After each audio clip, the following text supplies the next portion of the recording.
two people got out of the car and jogged toward the scene in a hurry. Neville was surprised to see the people moving in his direction. He quickly welcomed them. "I thought you went to attend a meeting, sir. Why have you returned all of a sudden?" Mark stared at Neville hatefully. Then he shouted, "You are fired, Neville Heath." Boom. Neville was shocked to his core as he looked at Mark in disbelief. Then he turned to gaze at Levi. "I saw him making a phone call earlier. I can't believe this. Why am I fired?" Neville wanted to retort after recollecting his thoughts, but Mark shoved him aside. "Get lost. I don't want to listen to your explanation. I am already aware of the entire incident."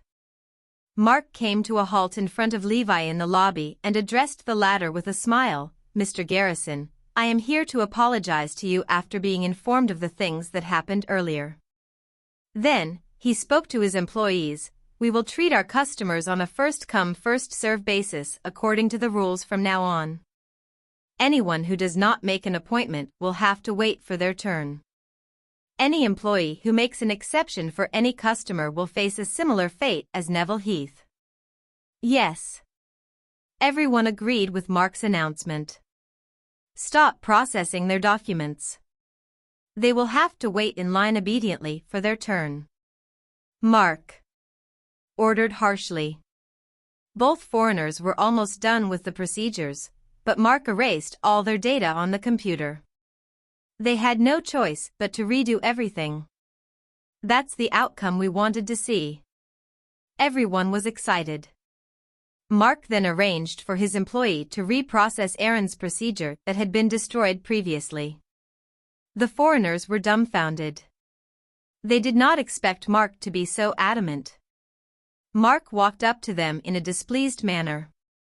"We will not process your documents if you do not apologize. You will have to leave the country when the time comes. Consider your options and make a decision now." The foreigners exchanged glances and yielded in the end. They looked at Levi and Aaron. "We are sorry. Is that sufficient?" "Well, I do not accept your apologies," Levi responded unexpectedly. "People like you should be deported." The crowd supported Levi's statement. "That's right. They should be deported. How dare they act like barbarians in this place? Yeah. Chase them away." Levi contacted Xavier to check the foreigners' backgrounds. Xavier discovered a lot of problems with the foreigners' profiles. For instance, they faked their travel visa. That reason alone was more than enough for them to be deported. Xavier's subordinate arrived at the venue swiftly and warned the foreigners to leave the country within a week. Otherwise, they would be deported. They stared at Levi and Aaron resentfully before taking their leave. In the end, Aaron achieved his aim and completed the procedure. He was extremely satisfied with Levi's performance that day. "You made a wise decision to contact the boss of this place and dealt with this matter effortlessly." Aaron smiled. Levi was stunned. "Well, technically, the boss came because I ordered him to." The two foreigners were furious as they went home. "We'll kill you, Levi Garrison." At that moment, a man dressed in a white suit arrived. He asked the foreigners, "Terry, Drake, have you been given the warning to leave the country?" That man was the owner of Fit Group, Charles Dickens. Terry and Drake were his younger brothers. They had moved to Northampton, intending to settle down in the city. But trouble found them almost immediately. At that moment, Charles's men had already updated him with the news he wanted to know. "The person who bullied you is my business partner, Zoe Lopez's husband, Levi Garrison," Charles said coldly. "We must get our revenge against him," Drake and Terry said fiercely while covering their swollen faces. Charles's eyes gleamed dangerously. "Very well. I will toy with his wife since he dared lay a finger on My brothers. Zoe Lopez's body is too alluring to resist. I will make the arrangements to get her into my bed tomorrow.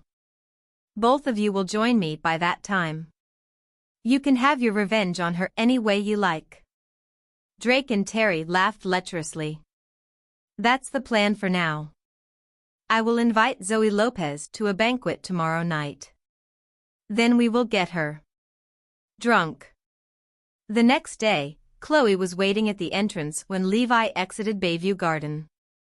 Are you waiting for me? Levi was surprised. Are you free tonight? Let me treat you to a meal. I received my salary today, and thanks to you, the amount was very generous indeed.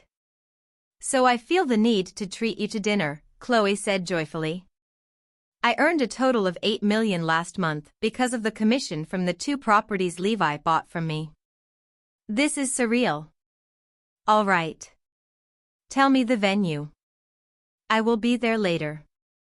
Chloe was delighted when Levi agreed to her offer. We will have dinner at Grand Imperial Hotel tonight. Got it. Meanwhile, Zoe was invited to a dinner banquet hosted by the Fit Group to celebrate their collaboration. Zoe agreed to attend the banquet without any hesitation because of Fit Group's sincerity during their previous discussion. She did not question their intention because they even invited Zoe's secretary. The event was held inside the VIP private room in Grand Imperial Hotel that night. Zoe noticed a lot of people inside the room when she arrived. Charles introduced the other guests to Zoe as his business partners. They were eager for an opportunity to collaborate with Zoe's company. Zoe completely lowered her guard. Hard liquor was served during the banquet, but Charles deliberately prepared low-alcohol wine for Zoe and her secretary. Despite the low alcohol content, they were forced to drink continuously due to the rounds of toasts. Zoe was getting a little tipsy even though she merely sipped her drink every time. Charles said courteously, Ms. Lopez, our norm is quite different from the locals in Arudia. We drink with alacrity when we're among ourselves, unlike the businessmen we have seen in this country.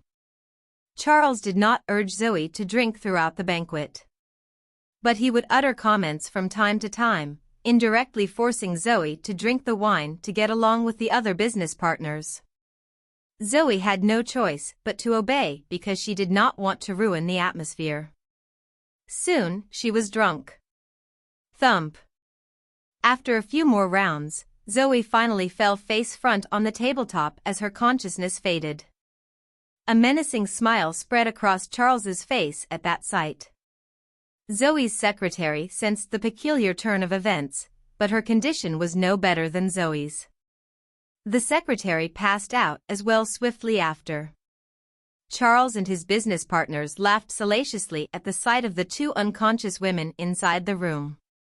They had, in fact, taken some medication to prevent them from getting drunk in advance, so the hard liquor did not affect Charles and his friends. Charles dialed a number with his phone. You can come in now, Drake and Terry. Then he turned to admire Zoe's unparalleled beauty after hanging up the phone. You belong to us tonight, baby.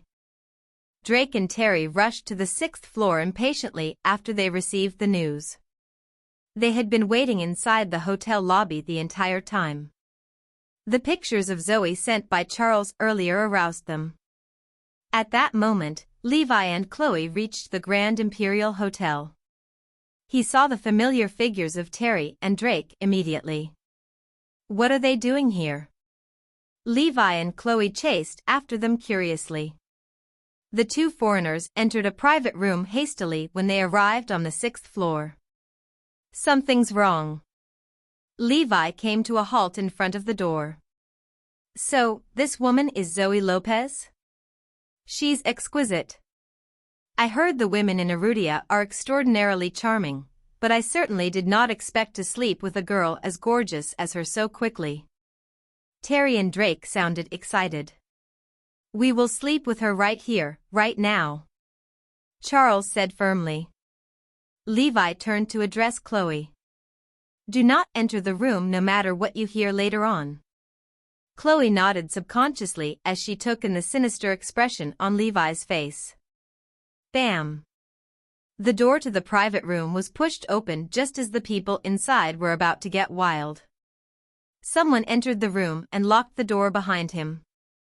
Drake and Terry yelped when they saw Levi. That's him, brother. He's the one who beat us up. Charles narrowed his eyes at Levi. So, you are Levi Garrison?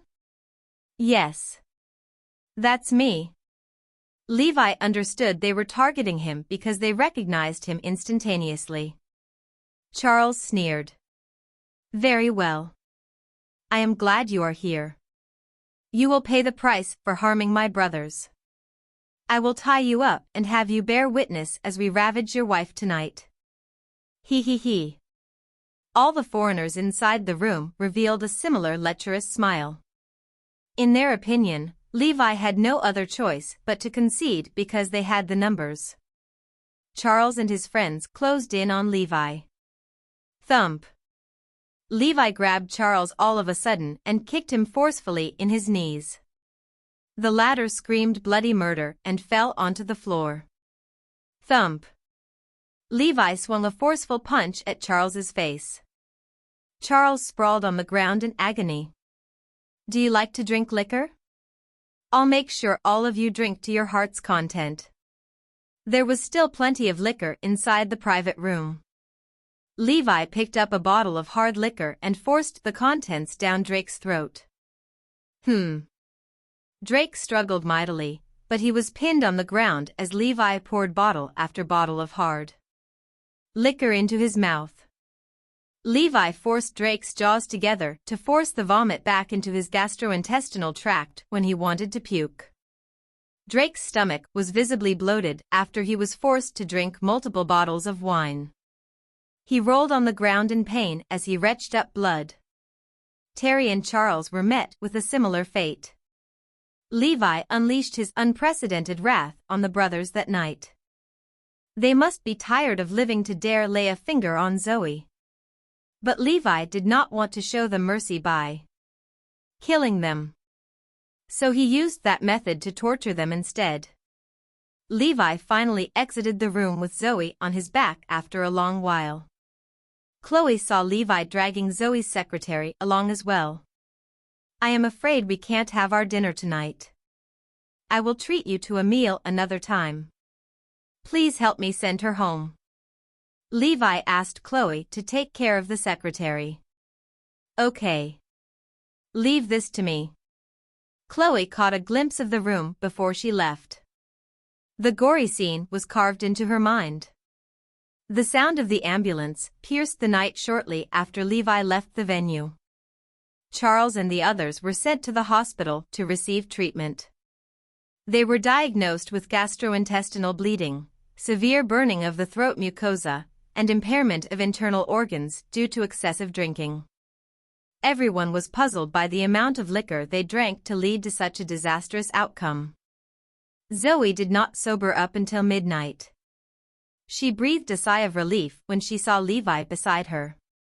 Zoe was infuriated to learn the truth. Levi grimaced. Charles and his brothers had invoked my fury. I have shown them mercy by allowing them to live. Zoe added warily, you did not kill them, did you? Don't worry. I merely taught them a brief lesson. The next day, someone knocked on the door early in the morning. Harry, Aaron, and the other members of the Lopez family were at the door. How can you be sleeping at a time like this? Something bad happened. Harry chided. What happened? Zoe was startled. This is all thanks to what you and Levi did last night. Harry glared at her. Levi tortured Charles and his business partners last night, causing them to suffer grave internal injuries. Oh. Really? Zoe's face turned paper white. This is the brief lesson Levi mentioned?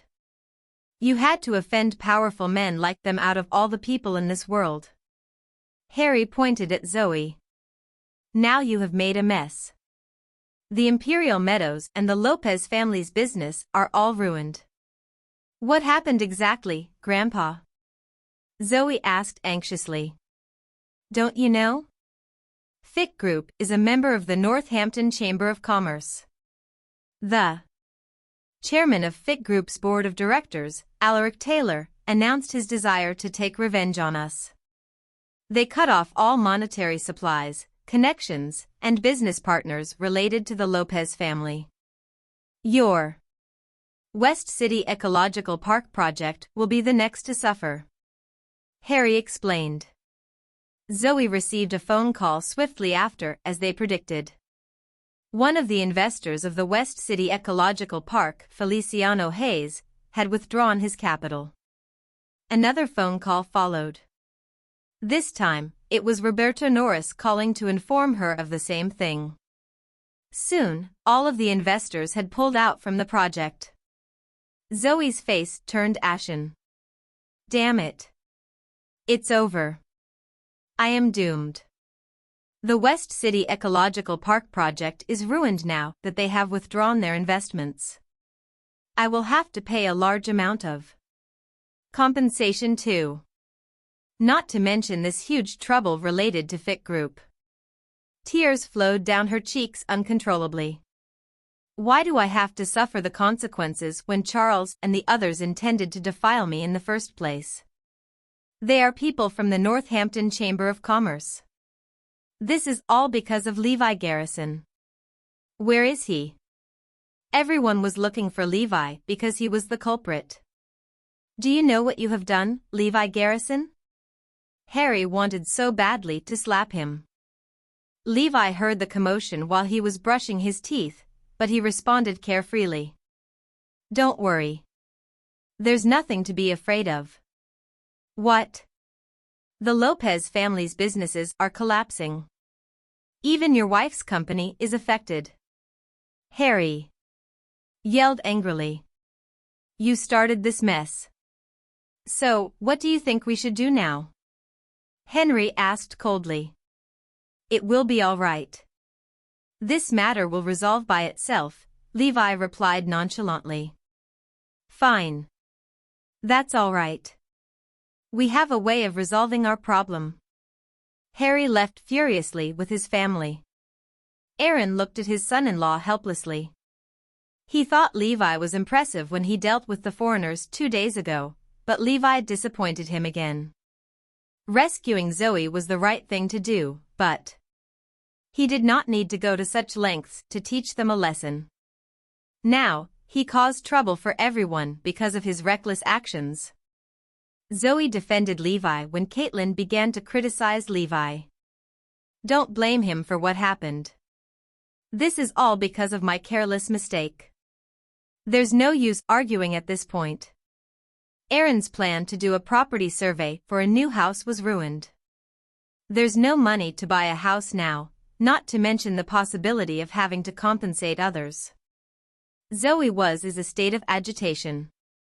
I will figure out a way. Levi, on the other hand, was unfazed.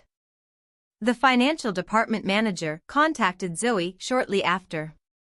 He told her Harry Lopez had withdrawn $100 million from the company's account. That sum was the compensation fee paid by the Rogers family because of the psychological trauma they had inflicted on Zoe and her family. Father is behaving outrageously. The Rogers family gave Zoe the money. Who gave him the right to take the money from her? Aaron was mad. Zoe and Caitlin were filled with grievances. Aaron took the initiative to question his father. Levi dragged us into this mess, so he should bear the responsibility. It's not wrong for me to take this money from your family since he is your son-in-law, Harry retorted. Aaron clenched his fists. That's unreasonable, Father. Moreover, you are committing embezzlement by taking the money away in private. You are going against the law. Harry snorted coldly. Fine by me. Why don't you call the cops on me? Aaron fell silent. I can't do that. Moreover, father is one of the directors in Imperial Meadows' board of management. The chances of winning an embezzlement lawsuit against him are slim. Harry added with a sneer. Have you forgotten about your crime of stealing the documents previously? Your life will be ruined if I turn you in by showing the evidence to the police. Anyway, what you're doing is wrong, father. Aaron hung up the call furiously. The Lopez family resolved their family crisis effortlessly after receiving the $100 million sum. They even profited from their selfish action. But Zoe's company paid the price in return. Caitlin lamented, "What can we do? They have always been this way. We are used to being mistreated by them. They will seize the money sooner or later anyway." Aaron and Caitlin had been victims of familial betrayals on multiple occasions. The Lopez family would butter them up to gain benefits whenever they were doing good. They persuaded Aaron and his family to share their fortune by using the moral obligations of being part of the Lopez family. But whenever Aaron and his family faced troubles, none of their so-called family would show up to lend them a helping hand. The other members of the Lopez family would only think of ways to worsen their predicaments and maximize their own profits. Aaron and Caitlin's sentiment of treating the Lopez family with sincerity was clearly not reciprocated. Levi was done freshening up at that time. He poured a cup of warm milk while he questioned Zoe. Did all of the investors pull out from the project?